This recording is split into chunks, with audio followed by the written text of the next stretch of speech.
खुलुमबाय लोगोफोर दैबारि इउटुब चेनेलाव नोंथांमोनखौ जोबोद बरायबाय आसा खालामो नोंथांमोनखौ मोजाङैनो दङ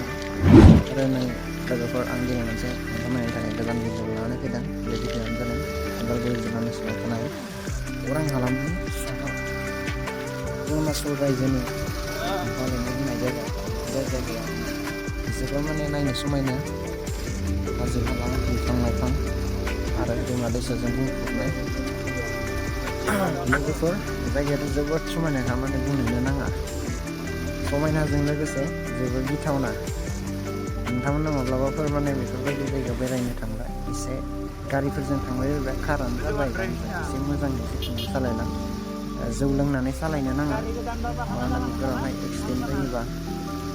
बासिनायनि चान्सआ जोबोद खम आरो दैज्लां बोथोराव नैबेबायदि हाजो एरियायावहाय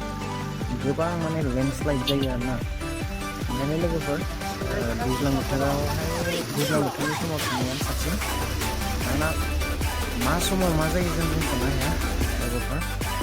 स' लोगोफोर दिनैनि थाखाय एसेनोसै भिडिअखौ मोजां मोनोबा लाइक कमेन्ट शेयार साबस्क्राइब खालामनो दाबाव जय बर' हारिनि जय